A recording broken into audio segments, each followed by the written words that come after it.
Buenas tardes, mi nombre es Daniel Hernández y bueno, les voy a hablar primero de la estequiometría.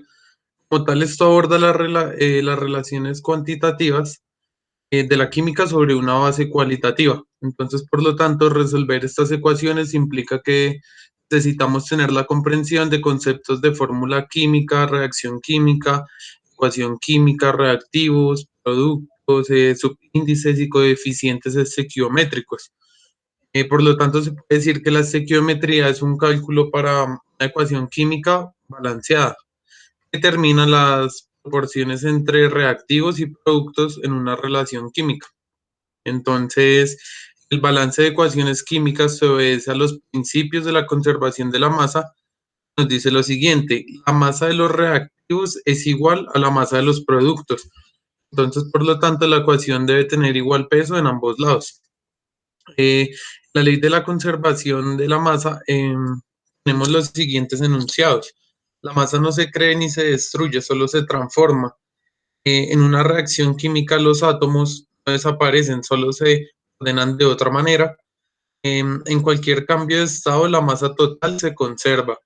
Y importante que la suma de las masas de todos los reactivos que intervienen en una reacción es igual a la suma de las masas de todos los productos que se obtienen.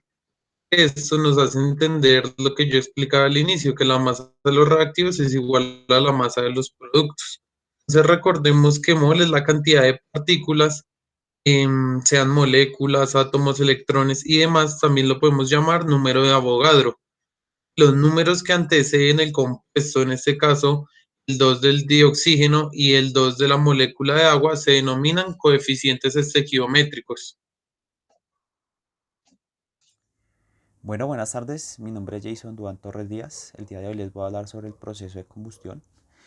Para poner en contexto, vamos a hablar sobre qué es la definición de combustión, los tipos de combustión que se pueden presentar, las fases de la combustión, para qué nos sirve la combustión y qué relación tiene la combustión con la estequiometría. Bueno,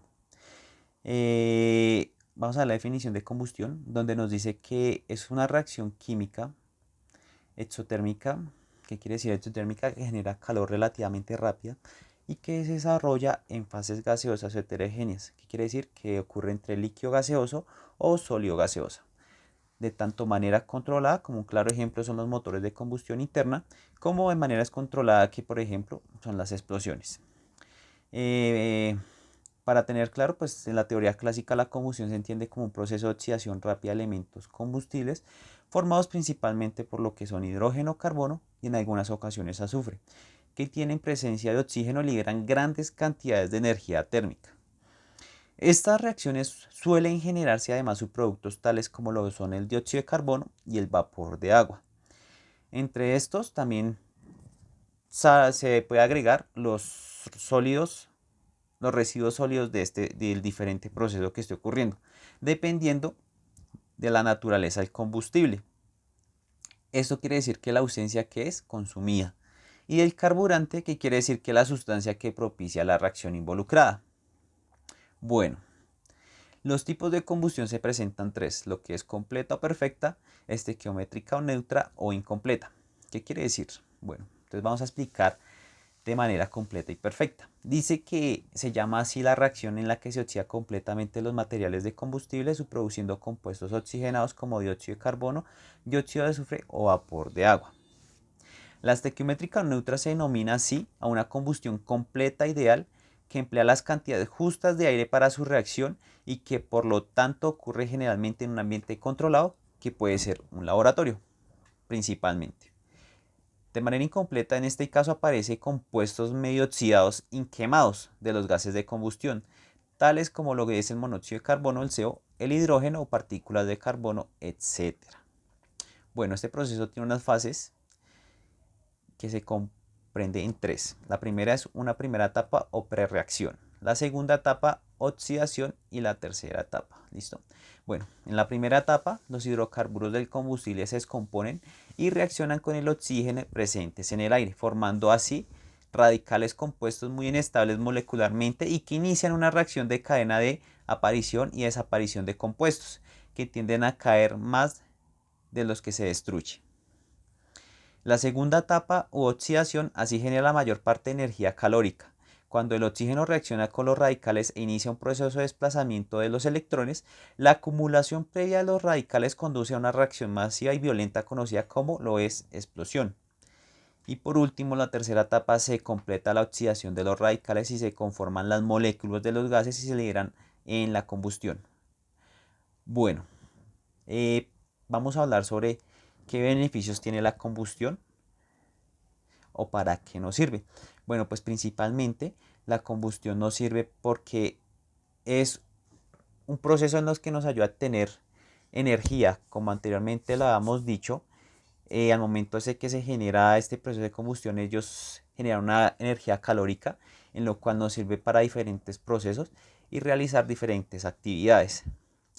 También, pues cabe resaltar que este proceso de energía pues es muy utilizado en los diferentes procesos industriales, en lo cual nos ayudaría a mejorar básicamente un proceso que se quiere Hola, mi llevar a nombre es cabo. Camilo Mezquita y básicamente les voy a hablar de la definición de reactantes y los productos que se obtienen en los balances estequiométricos y que es un reactivo limitante y en exceso. Bueno, para empezar, un reactante en el tema de la estequiometría es toda sustancia que interactúa con otras sustancias creando así una reacción química y que da lugar a otras sustancias y a otras propiedades pues totalmente distintas a la principal y con una conformación y unas características, como nombré anteriormente, distintas. A estos reactantes se le denominan como productos de reacción o simplemente productos. Bueno, un producto en un balance estequiométrico se produce en condiciones pues cuando las cantidades de reactivos están en las propiedades idénticas a las de la ecuación química que se esté utilizando. Como ejemplo se considera una reacción de aluminio con oxígeno para formar óxido de aluminio que se utiliza acá, se queda la fórmula. Bueno, en esta ecuación uno la puede leer de una forma como macroscópica, y es que cuando el aluminio reacciona con el oxígeno, acá 4 moles de aluminio reaccionan con 3 moles de oxígeno y así podemos formar 2 moles de óxido de aluminio. Entonces esas 2 moles de óxido de aluminio van a ser pues el producto que se obtuvo del balance estequiométrico que se hizo. Los reactivos limitantes se consume, el reactivo limitante es aquel que se consume en primer lugar, es un llamado reactivo limitante, ya que la cantidad determina la cantidad total del producto formado. Cuando este producto o este reactivo se consume, la reacción se detiene, y cuando la reacción se detiene, los otros reactivos que se consumen principalmente son reactivos en exceso.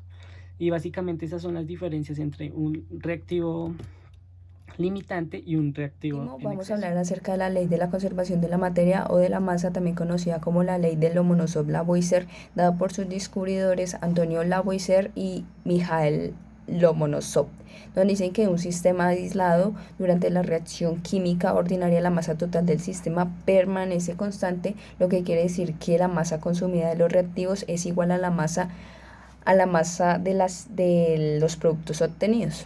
Lo que quiere decir o lo que implica esta ley es que dice que la masa no se crea ni se destruye, sino se transforma en el espacio o en las entidades asociadas a ella sin cambiar de forma, o pueden cambiar de forma.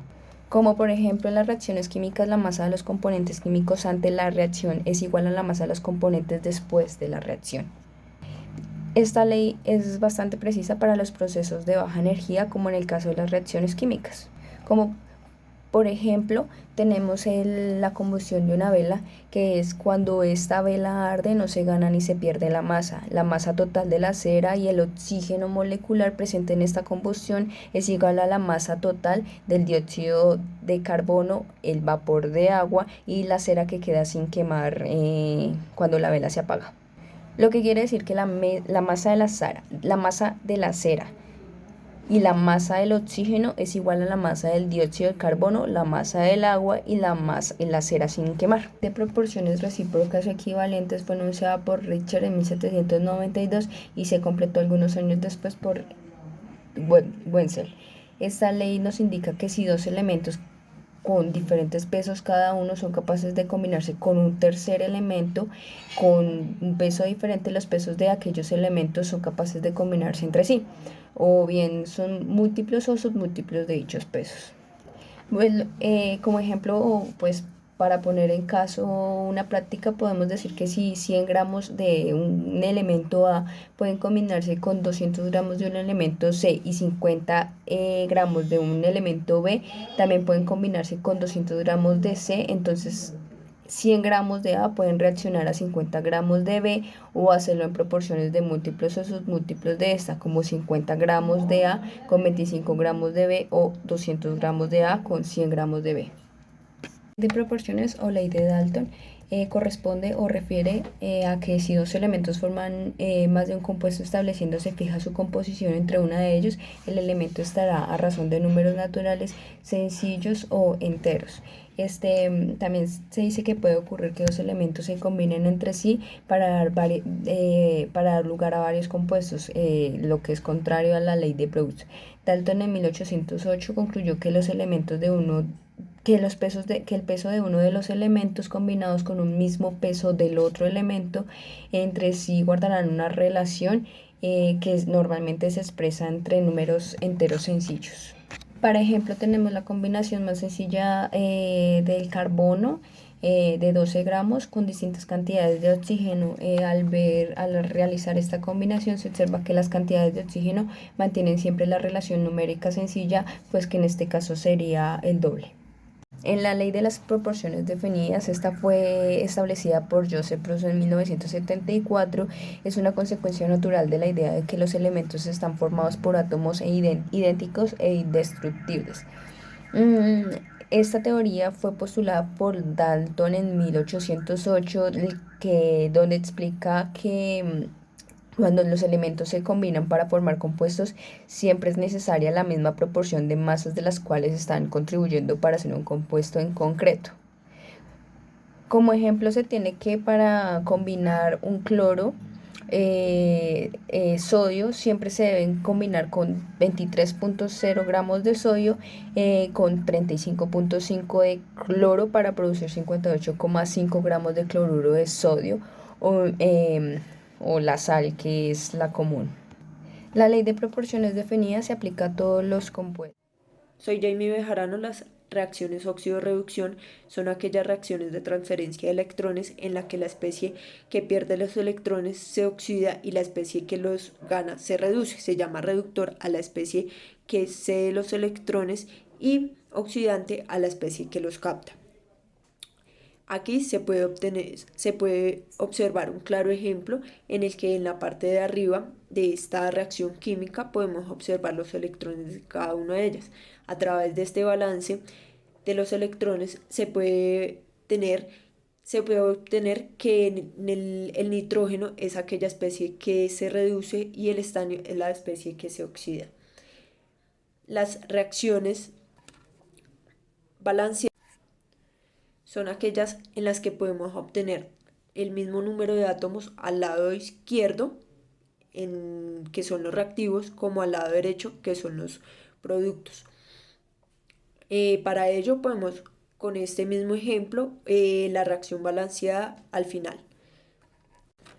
Las relaciones molares es la relación entre cantidades en moles de dos compuestos en cada reacción química. Las reacciones químicas se producen cuando uno o más sustancias químicas llamadas reactivos o productos se transforman bajo condiciones en nuevas sustancias que se llaman productos. Estas reacciones químicas las vemos a diario, tanto en la industria como en la industria de alimentos, de medicamentos, entre otros. Digamos, un claro ejemplo son los jabones, las pilas, las gaseosas, entre otros elementos. La combustión se describe como un proceso de oxidación veloz del que se libera energía en forma de calor. Este proceso puede generar luz.